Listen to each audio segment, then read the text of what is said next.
இசை டிவி நேயர்கள் அனைவருக்கும் அடியனின் பணிவான வணக்கங்கள். முடக்கு திருஷ்டி நீக்குதல் அப்படிங்கிற விஷயத்தை பற்றி நீங்கள் கேள்விப்பட்டிருக்கலாம் நினைக்கிறேன். அது கேரளா போன்ற நிறைய இடத்துக்கெல்லாம் வந்து நிறைய பயன்படுத்த வருவாங்க. நம்ம தமிழ்நாட்டில் எடுத்துகிட்டோம்னாக்கா கொஞ்சம் குறைவு. தென் சைடில் கொஞ்சம் நிறைய பயன்படுத்த வருவாங்க. நம்ம வடப்பகுதியில் வந்து பார்த்திங்கன்னா அப்படின்னா என்னன்னே தெரியாதுங்க அப்படிங்கிற மாதிரி தான் இருக்க வருவாங்க. அது ஒன்றும் கிடையாது. பொதுவாக நம்ம வீட்டில் வந்து பார்த்திங்க அப்படின்னாக்கா நிறைய பொருட்களாக இருக்க வரும். தேவையான பொருட்கள் அப்படிங்கிற விஷயம் நிறைய வாங்கி வந்து வச்சுருக்க வருவோம். ஒரு சில வாகனங்கள், இப்போ வண்டி இருக்குது, கார் இருக்குது, சைக்கிள் இருக்குது, ஒரு தையல் மிஷின் இருக்குது, ஒரு பிரிண்டர் இருக்குது, ஒரு ஸ்கேனர் இருக்குது, கம்ப்யூட்டர் இருக்குது. அதுபோல் நிறைய பண்ட பாத்திரங்கள்லாம் வாங்கி வந்து வச்சுருக்க வரோம். கிரைண்டர் இருக்குது, மிக்சி இருக்குது. இப்படி விரும்பினதெல்லாம் அயன் பாக்ஸ் இப்படிலாம் இயங்கக்கூடிய விஷயங்கள், நம்ம பயன்படுத்தக்கூடிய விஷயங்கள் நிறைய வாங்கிட்டு வந்து வச்சுருக்க வருவோம் இல்லைங்களா? அப்படி வாங்கிட்டு வந்து வச்சுருக்கக்கூடிய அந்த விஷயங்கள் வந்து பார்த்தீங்கன்னா வீட்டில் அது யாரும் பயன்படுத்துறது இல்லாமல் வச்சபடியாகவே முடங்கி நிற்க வரும். அப்போ என்ன ஆக வரும்னா, எந்த பொருள் ஒன்று இயங்குதோ அதுக்கு வந்து கிரகத்துடைய ஈர்ப்பாற்றல் வந்து நிலையாக இருக்க செய்வருங்க. அது விசேஷகரமாக இருக்க வரும். நம்மளோட தொடர்பு கொண்டு இருக்க வரும். நம்ம கிரகத்துடைய விதியோடு அது தொடர்பு கொண்டு நிற்க செய்ய வரும். அது சிறப்பான முறையில் இருக்க வரும்.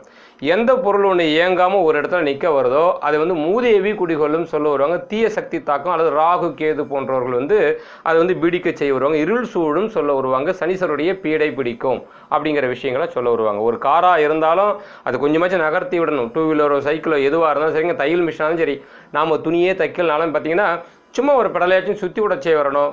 ஒரு பொருள் ஒரு இடத்துல பயன்படுத்தாமல் இருந்தாலும் நம்ம பயன்பாடுக்கு அது இல்லைன்னாலும் பரவாயில்ல, சும்மா ஒரு வாரம் ஒரு முறையாச்சும், ஒரு 10 நாளுக்கு ஒரு முறையாக கொஞ்சம் அசைக்கியாச்சும் அதை விட வரணும். ஆக இயங்கிக்கிட்டு இருக்கிறோம் எது ஒன்றுமே அப்படியே இருக்கக்கூடாது. நம்ம வீட்டில் கூட பீரோவில் துணி இருக்குன்னா அந்த துணிகள்லாம் அப்படியே இருக்கக்கூடாது. அது தினசரி அல்லது வாரமாக பார்த்தீங்கன்னா சும்மா கை வச்சாச்சும் பார்க்க வரணுங்க. தொடு உணர்வுன்னு சொல்ல வருவாங்க. நம்முடைய தொடு உணர்வு ஒரு இடத்துல பருவம் படிச்சுன்னு பார்த்தீங்கன்னாக்கா அந்த இடத்துல தீய சக்திகள் அண்டவே அண்டாது. தீய சக்தி நம்ம சொல்லக்கூடியது என்னென்னா, நமக்கு சங்கடம் தரக்கூடிய எது ஒன்றுமே தீய சக்தி தான். மூதேவி அண்டுதல் அப்படிங்கிறது என்ன சொல்ல வரோம்னா, அது ஒரு தரித்திரம். நமக்கு ஒரு பொருள் இயங்காமல் நிற்குது அப்படின்னா நம்ம வாழ்க்கையில் சில விஷயத்தை இயங்க விடாமல் தடுத்துக்கிட்டே இருக்க வருங்க. நமக்கு என்னன்னே தெரியாது. வாழ்க்கையில் நம்ம பார்த்தோம்னா நம்ம தினசரி அன்றாட பணிகளை செய்துகிட்டே இருக்க வருவோம். ஆனால் வீட்டுக்குள்ளே வந்தாலே பார்த்தீங்கன்னா நம்ம போடக்கூடிய திட்டங்கள், செயல்பாடுகள் வெற்றிகரமாக நம்ம வெளியில் போயிட்டு உள்ள வீட்டுக்குள்ளே வரவே முடியாது. என்னவோ தெரியல, எனக்கு தடுக்குது, முடக்குது அப்படின்னு சொல்ல வருவாங்க. கிரகங்கள் சரியில்லை, தோஷம் ஏதோ இருக்குது, தீட்டு ஏதோ தாக்கி இருக்குது அப்படிலாம் குறிப்பாக வந்து சொல்ல வருவாங்க. இந்த முடக்கு தீட்டு தாங்க நிறைய பேர் தாக்க வர்றது. நிறைய பேருக்கு வந்து பார்த்திங்கன்னா இந்த முடக்கு தீட்டு தான். இப்போ வீட்டில் வந்து பார்த்திங்கன்னா தென்மேற்கு மூலையில் பரணையில் நிறைய பேர் வந்து அந்த பாத்திரங்களை போட்டிருக்க வருவாங்க. அதை கூட பார்த்திங்கனாக்கா வருடத்திற்கு ஒரு முறை இந்த பொங்கலுக்கு முன்னாடி வரக்கூடிய இந்த போகி பண்டிகை காலகட்டத்தெல்லாம் வந்து பார்த்திங்கன்னா அதை சுத்தப்படுத்தணும்னு சொல்ல வராங்க. அல்லது இந்த தீபாவளிக்கு முன்கூட்டியே பார்த்திங்கன்னா அதெல்லாம் வந்து சுத்தப்படுத்த செய்ய வரணும் அப்படிங்கிறதெல்லாம் என்ன பண்ணுவாங்க, அந்த இடத்துல அசைக்க வைக்கிறதுக்காக, பொருட்கள் ஒரு இடமா இல்லாமல் இருக்கிறதுக்காக அசைக்க வைக்கிறதுக்காக அந்த செயல்களை வந்து செய்ய வருவாங்க. இப்படி சில விஷயங்கள்லாம் குறிப்பாக உண்டு. நம்ம சமையற்கட்டில் கூட பயன்படுத்தாத பாத்திரங்கள் இருக்குது அப்படின்னாலும் சரிங்க, கொஞ்சம் சும்மா கை வச்சாச்சும் அதை தள்ளி அப்படியே விட வரணும். இப்படி ஆக எல்லாவற்றையுமே சரி, கம்ப்யூட்டராக இருந்தாலும் பிரிண்டராக இருந்தாலும் சரி, எல்லாத்தையும் கொஞ்சம் இயக்க வரணும். மாதத்துக்கு ஒரு 2 முறையாச்சும் அதை வந்து இயங்கிட்டு இருக்க வரணும். அப்படி இயங்காத பட்சத்தில் தான் வந்து பார்த்திங்கனாக்கா அது முடங்கி நிற்கிற மாதிரி நம்ம பயன்படுத்தினது, நம்ம பயன்பாடுக்காக வாங்கினது இல்லையா, நம்ம வாங்குற போது விருப்பத்தோடு வாங்கியிருக்கிற போது நம்முடைய மனமாகப்பட்டது அதில் போய் பதிஞ்சிருக்க வரும். நம்முடைய ஆசை எண்ணங்கள் எல்லாம் பார்த்திங்கன்னா அதில் போய் பதிஞ்சிருக்க வரும். அது செயல்படாமல் இயங்காமல் இருக்கிற போது பார்த்திங்கனாக்கா அது அப்படியே முடங்கி போக வரும். சிலர்லாம் பார்த்திங்கன்னா இந்த நகைகள்லாம் வாங்கினாங்கன்னா அதை போட்டு கூட பார்க்க மாட்டாங்க. வாரத்துக்கு ஒரு முறையாச்சும் அதை போட்டு பார்க்க வரணும், அல்லது தொட்டாச்சு பார்க்க வரணுங்க. அது அப்படியே மூணு அப்படியே இருக்கிறப்ப கடைசி வரையில் அவங்களுக்கு பயன்பாடே இல்லாமல் போயிடும். அல்லது பேங்க்குக்கு அடகுக்கு போய் சேரக்கூடிய சூழலை உண்டாகிடும், அல்லது அழிஞ்சு போக செய்ய வரும். எதற்குமே புண்ணி இல்லாமல் போயிடுச்சு. நகை இவ்வளோத்தையும் எடுத்து வச்சுருந்தேன் ஒரு காலத்தில், இப்போ எனக்கு பயனே இல்லாமல் போயிடுச்சு, ஒரு நகை எனக்கு எல்லாம் போட்டுக்கிறதுன்னு சொல்ல வருவாங்க சிலர்லாம். ஏன்னா நம்ம ஆசையோடு வாங்கினதை நம்ம அதை அடிக்கடி பயன்படுத்தலைன்னா அதில் மூதேவி குடிகொண்ட ஆரம்பிச்சுது அப்படின்னாக்கா, மேலும் சனீஸ்வரர், ராகு கேதுகள் இவங்கெல்லாம் வந்து அந்த முடக்கு தோஷத்துக்குரியவங்க. அவங்கெல்லாம் அது அழகான முறையில் வந்து பதிஞ்சு அடைஞ்சிட்டு அவங்களுடைய கதிர்வீச்சுகள் பதிய ஆரம்பிச்சிடுது அப்படின்னாக்கா அது நமக்கு மீண்டும் பயன் பெறாமலே போக செய்வாங்க. அதனால ஒரு வீடு கூட பார்த்திங்கன்னா, ஒரு வீடு மூடியே இருக்கக்கூடாது சொல்ல வராங்க. பூதங்காக்கும் வீடு மூடியே இருக்கக்கூடாது, சும்மா வாரம் ஒரு தடவை போய் திறந்து வச்சு ஒரு 2 நிமிஷமாச்சும் விளக்கு எரிய வரணும் ஒரு வீட்டுக்கு அப்படின்னு சொல்ல வருவாங்க. கேள்விப்பட்டிருக்க வருவீங்க இதெல்லாம்.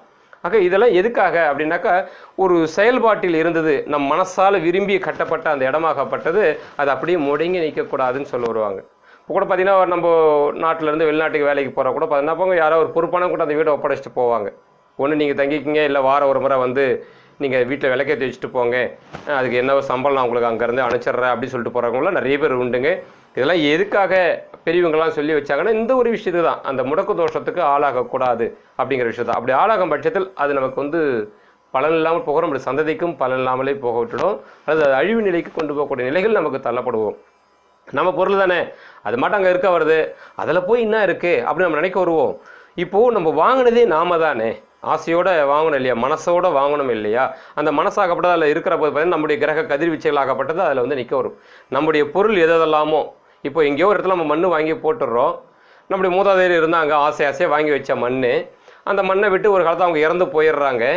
இப்போது அந்த மண்ணை நம்ம வந்து அவங்க இறந்ததுக்கப்புறம் நமக்கு பணம் தேவைப்படுதுன்றக்காக யாரோ ஒருத்தருக்கு விற்க முயற்சி பண்ண வருவோம். அவ்வளோ சீக்கிரத்தில் விற்க விடவே மாட்டாங்க. என்ன காரணம், அவங்களுடைய ஆத்ம விருப்பத்தோடு வாங்கின அந்த மண்ணை அவங்க இறந்து போய் எந்த நிலையில் இருக்கிறாங்களோ அப்பாற்பட்ட விஷயம், ஆனால் அந்த ஆத்மா அங்கே குடிக்கொண்டு நிற்க வரும் பார்த்தீங்களா, அந்த ஆத்மாவுடைய கதிர்வீச்சாக்கப்பட்டு எதெல்லாம் ஆசைப்பட்டு வாங்கச்சோ அது மேலே இருக்க வரும். அந்த மண்ணெல்லாம் அவ்வளோ சீக்கிரம் விட மாட்டாங்க. அப்படியே மீறி விற்றாலும் அது யார் வாங்குறாங்களோ அவங்களுக்கு பல தொல்லைகளை கொடுக்க வருவாங்க, சங்கடங்களை கொடுக்க வருவாங்க. இதெல்லாம் கொஞ்சம் ரொம்ப ஆழமாக கிராமப்புறங்களை கேட்டால் சொல்ல வருவாங்க. இதெல்லாம் வந்து நிஜமான விஷயங்கள், அனுபவிச்சவங்களை எல்லாருக்குமே குறிப்பாக தெரிய வரும். ஏன்னா நம்முடைய ஆத்ம சக்தி இறந்து போனாலும் கூட பார்த்தீங்கன்னா நம்ம விரும்பப்பட்ட பொருளை வந்து பார்த்தீங்கன்னாக்கா இழக்க விடவே விடாது. அப்போ நம்ம உயிரோடு இருக்கிற நாமோ ஆசைப்பட்டு நம்ம வாங்குற ஒரு பொருள்லாம் நம்முடைய ஆத்ம கதிர்வீச்சாக்கப்பட்டு நம்மளை அறியாமலேயே அதில் போய் பதிஞ்சிருக்க வரும். அதை ஒருத்தவங்க அபகரிக்கிறாங்க அப்படின்னா சொல்கிறாங்க, நம்ம இங்கேருந்து வைத்தறிச்சலோடு நம்ம ஒரு சாபம் வர்றோம் இல்லை வேதனைப்படுறதுனால சரிங்க, நம்ம பொருளை யார் எடுத்தாங்களோ அவங்களுக்கு கண்டிப்பாக கஷ்டத்தை கொடுத்துட்டோம்.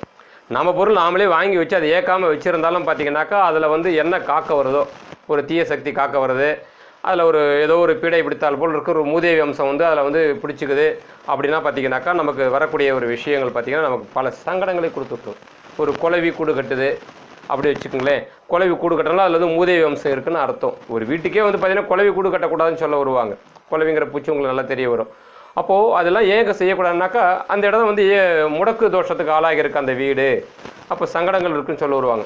வீட்டுக்குள்ளே அடிக்கடி இந்த கருவண்டுகள்லாம் வந்துட்டு போகும் பார்த்தீங்களா, அது வந்து ஒரு சமிஞ்சை தான். கருவண்டெல்லாம் அடிக்கக்கூடாது, நம்ம வந்து அதை வணங்கிட்டு விட்டுணும், அது வெளியே போயிடும். கருவண்டு வரக்கூடிய நோக்கமே என்ன எடுத்துனாக்கா முடக்கு தோஷத்துக்கு இந்த வீடு ஆளாகி இருக்குன்றத சொல்லக்கூடிய ஒரு அறிகுறிகள் தாங்க அதெல்லாம். அப்போ நம்ம வீட்டில் பொருட்கள் ஏதோ ஒன்று அசங்காமல் இருக்குது, அதில் வந்து மூதேவி குடிக்கொண்டு இருக்குது, அது நம்மளுடைய செயல்களை நமக்கு அறியாமலேயே அது வந்து தடுக்குது அப்படின்றத நம்ம தெரிஞ்சுக்க வரலாம். ஒரு பெண்ணுக்கு கல்யாணம் ஆகாமல் இருக்கலாம், பையனுக்கு கல்யாணம் ஆகலாம், ஒரு வேலை கிடைக்காம இருக்கலாம், விருப்பங்கள் நடக்காமல் இருக்க வரலாம். இதெல்லாம் சின்ன சின்ன விஷயங்கள் தாங்க. நமக்கு ஜோதிட ரீதியான ஒரு விஷயங்கள் இருக்குது, பல விஷயங்கள் இருந்தாலும் ஏதோ பல விஷயங்கள் நம்ம முன்னோர்கள் நமக்கு தெரிவிச்சுட்டு போயிருக்க வராங்க. அதில் நம்மளை தடுக்கக்கூடியதில் இதுவும் ஒரு முக்கியமான ஒரு விஷயம்.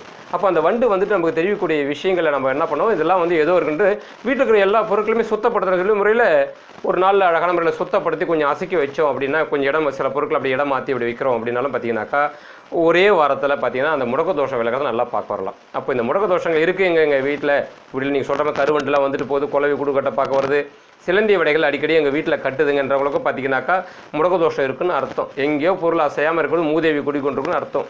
அப்போ என்ன பண்ணுறது, சுத்தமாக எல்லா பொருட்களையும் தொடச்சிட்டு, எல்லா பொருளும் முடிஞ்ச ஒரு பெரிய பொருட்களையாச்சும் தொடச்சி வச்சுட்டு கொஞ்சம் அசைச்சு எல்லா பொருட்களையும் இடம் மாற்றி கொஞ்சம் வைக்கிறது, இல்லை கொஞ்சம் அதை எடுத்து பயன்படுத்துகிற மாதிரியாச்சும் எடுத்து தூக்கியாச்சும் கீழே வச்சுடணும். அப்படி வச்சுட்டு என்ன பண்ணலாம், தண்ணியில் வந்து உப்பு கலந்து அதில் வீடு முழுக்க எல்லா இடத்துலையும் தெளிக்க செய்வாங்க. எலக்ட்ரானிக்ஸ் பொருள் மேலே எலக்ட்ரிக்கல் பொருள் மேலே படாமல் கொஞ்சம் பார்த்துக்கறணும். எல்லா இடத்துலையும் தெளிச்சுட்டு ஒரு வீட்டுக்கு எலுமிச்சை மரத்தை கொண்டு என்ன பண்ணலாம், திருஷ்டி சுற்றி போட வரலாம். அல்லது ஒரு தேங்காயை கொண்டு கூட திருஷ்டி சுற்றி ரோட்டில் ஒடிக்கிறது ஒரு ஓரமான முறையில் தான். பூசணிக்காயை ஒரு அமாவாசையில் திருஷ்டி சுற்றி ஒடிக்க வர்றது, இப்படி ஏதாச்சும் செய்துட்டோம் அப்படின்னாக்கா அந்த தோஷங்களாக அப்படியே விலகி போகிறோம்.